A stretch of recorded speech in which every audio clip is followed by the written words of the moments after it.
안녕하세요. 비욘드 스페이스 김민수입니다. 제가 지금 창업 상담을 막 끝내고 카메라를 켰습니다. 결론부터 말씀드리면 공유 오피스 창업을 투자 목적으로 생각하시고 계신다면 저는 추천을 하지 않습니다.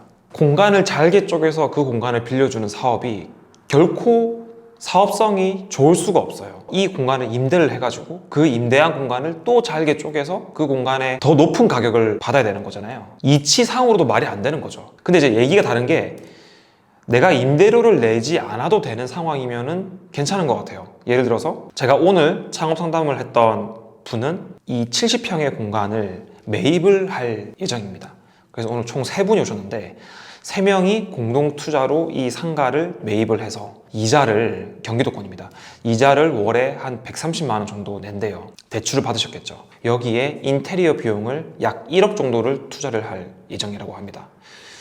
근데 결과적으로는 제가 이분들께도 오늘 말씀드렸지만 공유 오피스 창업을 권하지는 않았어요. 왜냐하면 3명이 나눠져 있기 때문입니다. 만약에 이게 1명이면 내가 이 상가를 매입을 해서 나 혼자 인테리어비 투자해서 내가 다 먹을 수 있으면 괜찮은데 이거를 또 3분의 1을 해야 되잖아요. 그러니까 결국 이게 공간은 제한적입니다. 70평이고 이 70평 내에서 나올 수 있는 공유 오피스의 매출이 한 800에서 900 정도 될 거예요. 근데 여기서 고정비 한 150을 빼고 이자를 130을 빼고 나면 그럼 얼마입니까? 150에 130에 한 300으로 잡을게요. 그럼 만약에 여기 공간을 풀로 채워도 전체 매출이 900이 나오는데 900에서 고정비 300을 빼죠. 그럼 600이 남죠. 그 600을 3명이서 N방을 해. 그러면 이게 월에 200 정도밖에 안 된단 말이에요. 근데 제가 지금 말씀드리는 거는 인건비가 포함이 안 돼 있어요. 이 3분이 번갈아 가면서 이 공간을 운영 관리를 하는데 내가 월에 200 정도 가져간다? 근데 이거 200 가져가는 것도 이 공간이 100% 찼을 때 얘기인 거죠.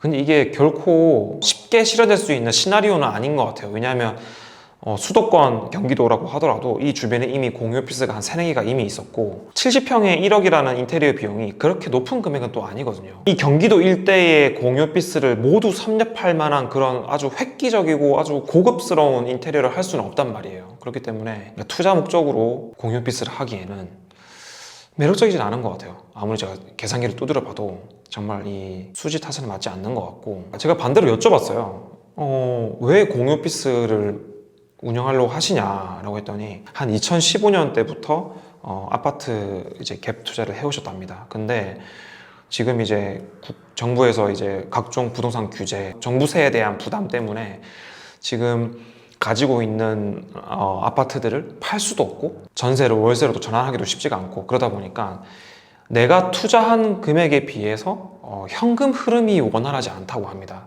이제 그런 부담 때문에 공유 오피스 창업을 해서 이제 달달이 들어오는 정기적인 수익을 만들겠다가 이분의 목표였던 거죠. 근데 이제 참 공교롭게도 공유 오피스나 스터디 카페조차도 정말 잘 되는 분들은 저는 소수라고 봐요. 정말 운 좋게 입지가 정말 좋고 그 주변 상권에 정말 이 공간을 필요로 하는 고객이 수요가 많아서 정말 궤도에 오른다면 그거는 괜찮지만 근데 그것 또한 좀 저는 운인 것 같아요. 정말 비욘드 스페이스 1, 2호점이 잘 된 것도 저는 정말 운이라고 생각을 해요. 그렇기 때문에 저는 투자 목적으로 공유 오피스를 하는 거에 대해서는 정말 오늘도 말씀드렸지만 추천드리지 않습니다.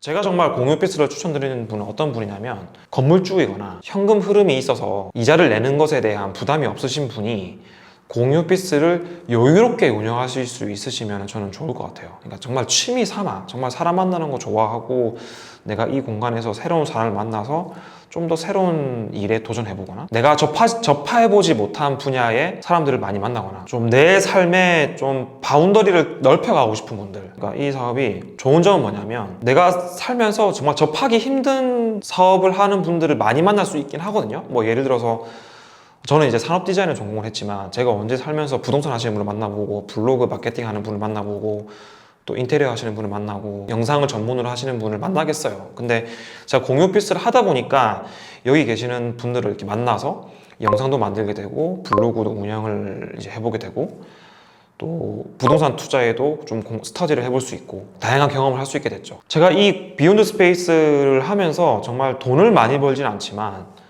다양한 경험을 할 수 있는 그런 발판은 되거든요. 제가 이렇게 창업 상담을 또 할 수 있는 또 새로운 또 시도를 할 수도 있었고요. 그래서 공유 오피스를 기반으로 내가 지금까지 접하지 못한 분야의 사람들을 만나고 그리고 그 사람들과 함께 무언가를 새로운 일을 시도해 볼 수 있는 그런 시작점으로 생각하시는 게 저는 좋다고 봐요. 그리고 그런 시작점으로 생각을 하시려면 저는 인테리어 비용에 대한 부분 그리고 그 공간에 대한 임대료나 이자에 대해서 충분히 감당할 수 있는 여유가 있으신 분이 이 사업을 해야 된다고 생각을 합니다. 그래서 이 영상을 보시는 분 중에서 공유 오피스 창업을 생각하시는 분이라면 이 영상이 좀 실질적인 도움이 되셨으면 좋겠고요. 뭐 유튜브에 나오는 뭐 공유 오피스 사업 뭐 대박 나요, 소호 사무실 창업 뭐 좋다 뭐 이런 얘기들 다 믿지 마시고 정말 거기를 들여다보시면 정말 잘 되는 곳은 극히 드물고요. 그리고 실제로 거기를 잘 운영하시는 분들을 보면 특정 분야에 기술이 있으신 분들이에요. 예를 들어서 부동산 업계에서 이미 저명한 분이라든지 아니면 온라인 마케팅 홍보 분야에서 굉장히 특출나신 분들이 운영을 잘 하시거든요. 왜냐하면 이 공간을 홍보를 잘 하시기 때문에. 근데 보통의 이런 부동산 투자를 하시는 분들이 그런 좀 스타 플레이어이기가 좀 쉽지가 않단 말이에요. 그렇기 때문에 잘된 케이스의 얘기는 다 믿지 마시고 정말 현실적으로 바라보시면은 이 사업이 결코 괜찮은 투자는 아닌 것 같아요. 공유 오피스 창업을 생각하시는 분들은 이 영상을 보시고 다시 한번 생각해 보셨으면 좋겠습니다. 혹시 뭐 내가 가지고 있는 공간에 공유 오피스를 운영해보고 싶다 하시는 분은 저한테 이제 연락을 주시면 제가 그 공간에 나올 수 있는 매출액 그리고 거기에 입지, 사업성에 대해서 저의 경험을 토대로 있는 그대로 말씀드릴 수 있도록 하겠습니다. 영상 봐주셔서 감사합니다.